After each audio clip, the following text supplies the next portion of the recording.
Since Donald Trump nominated him for defense secretary, Pete Hegseth has faced a slew of allegations from the deep state of sexual assault, alcohol abuse, and public misconduct. Kevin Roberts is the president of Heritage Foundation, and he wrote this on X.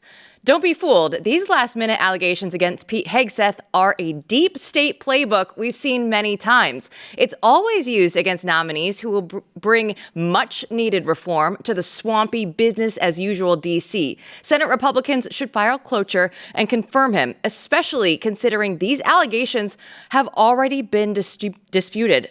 Americans and free people across the world need him in office now. Well, Kevin Roberts joins us right now. So, Kevin, thanks so much for coming on. Now, this is a perfect example of why we wanted to start the mandate, to expose stuff like this. So, how does the deep state try to disrupt these confirmation hearings? Well, they rarely go through the front door. That is to say, Jill, they rather rarely come right out and say that something is so explicitly wrong with a nominee, or if they try to do that and it doesn't succeed, they don't really double down because they're not transparent. And so what they do is work through interlocutors. They work through Democrats. Unfortunately, they sometimes work through Republicans. And look, it isn't just about nominees to be cabinet secretaries. This is also about members of the deep state in the last weeks of the Biden-Harris regime burrowing in from politically appointed positions in the administration into career positions, thereby making it more difficult to get rid of them, which would be very justified. Let me just be really clear that as it relates to soon-to-be Secretary Hegseth, a vote against Pete Hegseth is a vote for the deep state globalists. It's really that simple. The reason they're opposed to him is because he would bring much-needed reform to an agency that is desperate for it. Kevin, it is a great day to be an American, notwithstanding this nonsense. And a lot of people are paying attention for the first time to things like confirmation hearings. There's more attention now on what is going on in Washington, D.C. than there has been in many years. So it's a good time for you to walk us through what the point of this is supposed to be and why we have confirmation hearings in the first place. Our founders intended, as you know, Matt, for the advice and consent role of the Senate to be temporary, to be short, to not become the circus that it often is. And of course, I think every single founder, if they were alive today, would be horrified by what they're seeing, where the advice and consent role of the Senate has been taken by the Senate and exploited to be used against the executive branch, as opposed to its original intent, which is to provide some bit of accountability for these appointees. In other words, when the president is appointing well-qualified men and women to these roles, then the assumption is that the president gets his prerogative. And in this case, what's happening is that you see the typical performative theater of the DC deep state, where some of these senators do something that's sort of innocent but time-consuming, and that is ask a really short question in the form of a very long monologue about something that they think will help them back home. But the particularly nefarious part of this new modern version of the advice and consent role of the Senate is that it's used to undermine very well qualified men and women. That's precisely the kind of thing that's getting in the way of needing to do the work of the American people, particularly when you think about the need to have a Secretary of Defense in office right now. Well, let's use Pete Hegseth still as the example. He advanced through his vote today. He got a 51-49 majority there. Collins and Murkowski were no votes, but Mitch McConnell somehow was a yes vote. So we are going to expect to see Pete Hegseth go up for that ultimate vote sometime before tomorrow night. So just take us through this process and what this is, like just the step-by-step here as people can expect to see this going forward. I'll give you some inside baseball from the non-DC insider, just a little bit of knowledge I've gained in my few years running Heritage. And that is that today's vote, the 51-49 vote, is a procedural vote. It's the last step, as you said, Jill, to the actual vote that I think is very likely to confirm him. And it's a minor win for Mr. Hegseth. I disagree with Senators Murkowski and Collins about their vote, but I'm very grateful that Senator McConnell on the procedural vote voted for Mr. Hegseth. That's something that the DC chattering class didn't think would happen. And hopefully Mr. McConnell keeps that vote in the same direction on Friday, it's very likely that by 9:15, 9:30 p.m. on Friday, that we're going to have a confirmed Secretary of Defense. And it's very likely that he's going to report to the office right then and there. That's something that none of the DC chattering class is ready for. It's also very likely that the subsequent hearings for the nominees to be deputy secretary and the other Senate confirmed positions need to move expeditiously. I think Majority Leader Thune is ready to do that. Ultimately, this is what I'm driving at. Once Mr. Hegseth is confirmed, then it's Katie bar the door when it comes to reforming the Pentagon, actually in the name of American defense. That's the irony of all of this, is that this performative theater of the deep state is actually making Americans less safe as we wait for the secretary to be confirmed. One of the things that's striking about this tactic that you're pointing out is that even if you said, well, okay, we're going to play politics, we don't care whether the candidate is qualified or not, we just disagree with them, you could at least come out and say what you disagree with, right? I mean, it strikes me that this is similar to Brett Kavanaugh. We've seen this in the past.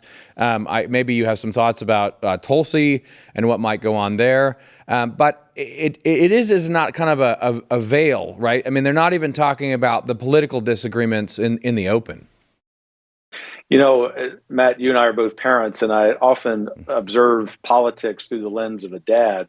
And in particular, one of the things my wife and I teach our kids never to do, which is to be passive aggressive, because it's just a terrible attribute of someone. Basically, most of DC insiders are passive aggressive. That is to say, they aren't courageous enough to come right out and say what they disagree with regarding a nominee. That would be fair game, right? That's actually part of the advice and consent of the Senate. And what's interesting is that some of the best members of the Senate in our country's history, both Republicans and Democrats, have expressed their disagreement and often still voted for the nominee because they understand the executive deserves his prerogative. But all of that to say, I think that Hegseth gets through. I think that Tulsi Gabbard is going to have an equally difficult path to confirmation. Of course, we at Heritage believe that she ought to be confirmed. The hearing probably already should have happened. I think Mr. Kennedy also has among the more difficult paths. We're paying close attention to Senator Kennedy, or Senator Cassidy, I should say, of Louisiana, who's been a little tepid in his support of Mr. Kennedy. I understand that there are some kind of outdated conservatives in D.C. who are opposed to Mr. Kennedy, and yet Mr. Kennedy, I think, has expressed that he's going to hire people in his Department of Health and Human Services who will be very pro-life. And also it's an extraordinarily conservative position to be saying we're going to get big pharma money out of D.C. But you see, the problem in D.C. as it relates to Mr. Kennedy is that so many organizations, including some quote unquote conservative ones, are funded by big pharma. And so in addition to getting these great men and women confirmed, we also need to understand that so doing would begin to break the backs of K Street. And that's just something that not a lot of people in DC are willing to see. Amazing. And yet it seems to be happening, and you seem to be optimistic. What would you say about the larger problem here in terms of confirmation and this sort of subterfuge on the part of the deep state? How do we change this so that we don't have these ridiculous gotcha moments in confirmations hearings in the future? What needs to change? Well, it starts with leadership, and you're seeing it obviously at the executive level with President Trump and his wonderful vice president. You're also seeing great leadership by Majority Leader Thune, and very respectfully towards him. I'm slightly surprised by that, not because I thought he was incapable of it, but I thought ideologically he might be just a little out of step with this new Trumpian conservatism, and he deserves 100% A+ thus far in his management of it. And all of that to say, if Senator Thune is able to understand the moment, which is that we have to return to constitutional order, which is that the executive gets his prerogative, then I think you're going to see other potential leaders step up, whether they be in the executive branch or the legislative branch. But ultimately, what is the most important factor in this, Matt, is that the American people continue to pay attention. It's wonderful that with your show and with the great work of the Blaze generally, you're keeping pedal to the metal. Now is not the time to be asleep. Now is not the time to not be worried about politics and policy. The popular will that's put a wind in the sails of Trump and Vance and John Thune and Mike Johnson on the House side can be sustained if we, the people, continue to be involved. Senators will tell you that they don't really listen to pressure from the outside. But I can tell you, often organizing that pressure from the outside, that it works.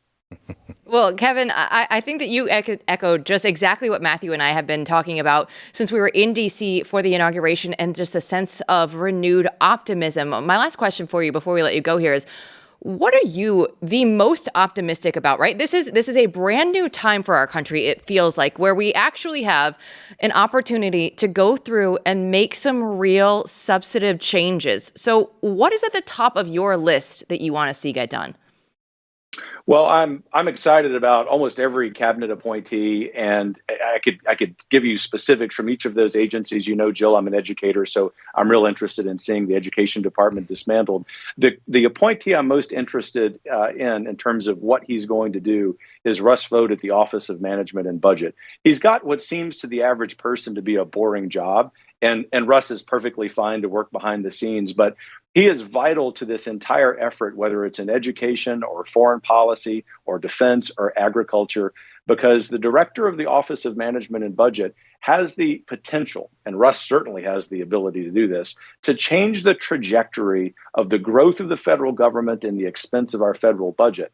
If he succeeds in doing that, and I think that he will, then what we're going to see is not just the right sizing of government, but we're going to see in the long term the revitalization of the American civilization in architecture, in art, in education, in everything. We ought to be thinking with that kind of aspirational vision when we're connecting what's happening in the short terms with confirmation hearings with the long term. I couldn't be more excited about the potential, provided that the American people continue to be tuned in.